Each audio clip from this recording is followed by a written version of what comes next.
America में राष्ट्रपति चुनाव के लिए वोटों की गिनती का काम जारी है। लगातार ताजा अपडेट दे रहे हैं। बड़ी खबर यह है कि यह लड़ाई कांटे की टक्कर में तब्दील होती साफ दिखाई दे रही है। अभी तक जो रुझान और नतीजे हमें मिले हैं उसमें जो बाइडेन फिलहाल शब्द पर गौर कीजिएगा, बढ़त बनाए हुए हैं। 227 इलेक्टोरल वोट्स जो बाइडेन को मिल चुके हैं।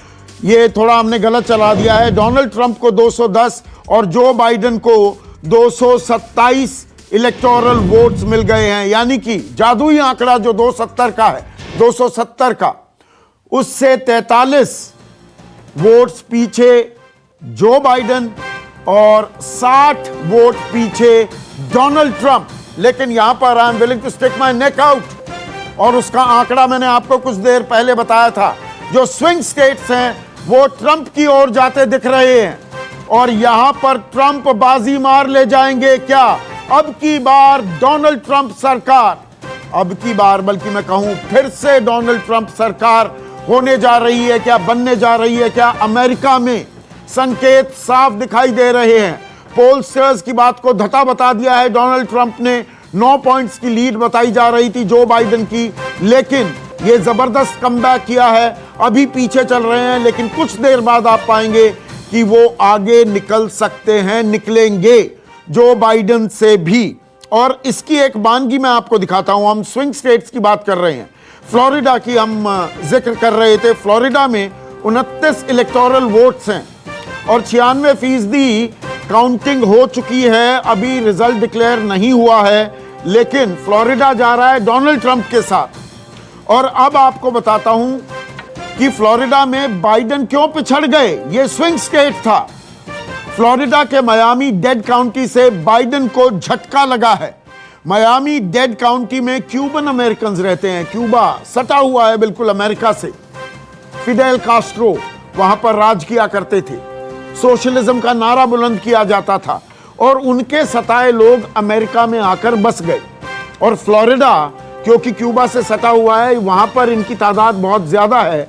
और डोनाल्ड ट्रंप कहीं ना कहीं इन लोगों को यह समझाने में कामयाब हो गए कि बाइडेन सोशलिस्ट है, वही कास्ट्रो वाला राज ले आएंगे वापस।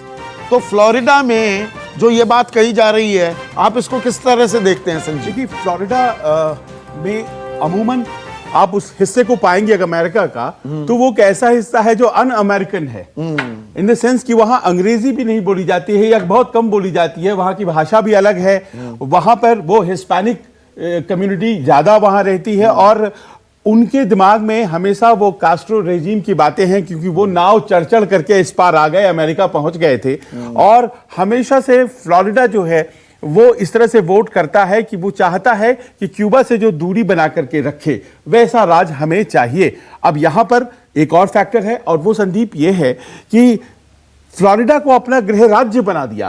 अभी पीछे 2018 में ट्रंप ने कहा, वो तो न्यूयॉर्क के हैं, उन्होंने कहा कि देखिए साहब, न्यूयॉर्क अच्छी जगह नहीं है, मैं तो फ्लोरिडा जाऊंगा और मैं वहीं रहूंगा। उन्होंने अपना वोट भी ट्रांसफर करा लिया फ्लोरिडा। तो ये अच्छी चुनावी रणनीति साबित हुई और देखिए कितना अच्छा चुनावी रणनीति ये साबित हुआ। फ्लोरिडा स्विंग स्टेट हमेशा से रहा है और पिछली बार भी वो मतलब मरते पछड़ते जीत पाए थे फ्लोरिडा में। तो उन्होंने पहले से तैयारी कर दी थी। 2018 में अपना वोट ट्रांसफर कर लिया, घर वहां पर उन्होंने बसा लिया और कहा जी अब मैं न्यूयॉर्कर नहीं हूं, अब मैं जा रहा हूं फ्लोरिडा। अब जो बाइडेन ने थोड़ी और बढ़त बना ली है। देख लिए दर्शकों, यह समझाने की जरूरत है। अब ये 227 से भी आंकड़ा और बढ़ गया है।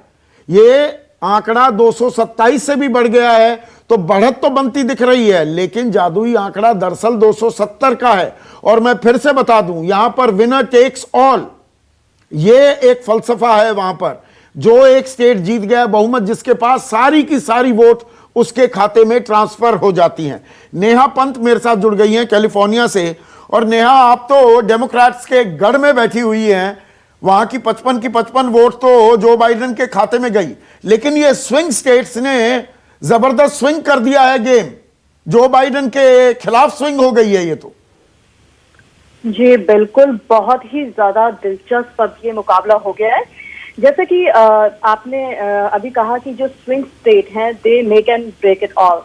तो जो Florida is strongly, I don't know इन्होंने अभी तक डिक्लेयर क्यों नहीं किया कि जो अनऑफिशियल सोर्सेज के थ्रू रिजल्ट्स आ रहे हैं उसके according Florida is definitely swing in favour of अब तो Neha it is done and dusted. अगर मैं कहूं, मेरे पास जो आंकड़े हैं 96% काउंटिंग हो चुकी है। अभी लगभग जी, that's correct. 4 लाख 4.5 लाख का अभी अंतर है, वो नहीं पटेगा। जी, तो Florida is gone Trump's way. That's correct जी, बिल्कुल सही कहा आपने। और वैसे ही जॉर्जिया भी बहुत स्ट्रांग होल्ड है, जहां पर अभी तक इन्होंने रिजल्ट डिक्लेयर नहीं किया, but it's also going Trump way. Wisconsin, Minnesota, North Carolina, these are all the battleground state. और इसके अलावा अभी पेंसिल्वेनिया को लेकर बहुत ज्यादा डिबेट है, क्योंकि वोट काउंटिंग इतनी ज्यादा स्लो है। मे बी 4 की मॉर्निंग तक भी हम लोगों को शायद पता ना चल नेहा, पाए एक कि, क्लैरिफिकेशन counting थोड़ा होने के लिए। दीजिएगा। पेंसिल्वेनिया में जो वो कानून है कि वहां पर जो पोस्टल बैलेट आते हैं उसकी काउंटिंग साथ साथ नहीं होती, जो सब जगह हो रही है, और वहां पर जो हमें जानकारी है 6 नवंबर तक अभी आप पोस्टल बैलेट डाल सकते हैं। तो ये पेंसिल्वेनिया कोई पेच तो नहीं अटका देगा अंतिम नतीजों में? जी, इसी बात को लेकर बार बार डोनाल्ड ट्रंप ने मुद्दा बनाया है और बहुत ज्यादा वोटर फ्रॉड का भी मामला सामने आया है। मैं सोशल मीडिया में देख रही थी कि एक ट्विटर पे फोटो सर्कुलेट हो रही है, जिसमें एक पर्सन बैलेट को लेकर अपने ऐसा प्रिटेंड हो रहा है कि उसके पास बैलेट है और वो बैलेट को लेके जा रहा है अपनी गाड़ी की तरफ। तो ट्रंप एडमिनिस्ट्रेशन इस बात को लेकर मुद्दा बना रहा है, और ये भी खबर है कि कई अटर्नीज भी पेंसिल्वेनिया को की फ्लाइट पकड़ के वहां पहुंच सकते हैं। तो ये पेंसिल्वेनिया जरूर इस मामले को भी पेचीदा बना सकता है। नमस्कार, मैं हूं मानक गुप्ता। अगर आपको हमारा ये वीडियो पसंद आया हो तो इसे लाइक और शेयर जरूर करें, और हां, हमें सब्सक्राइब और फॉलो करना ना भूलें, ताकि आप देश और दुनिया की कोई खबर मिस ना करें। तो जुड़े रहिए हमारे साथ और देखते रहिए News 24।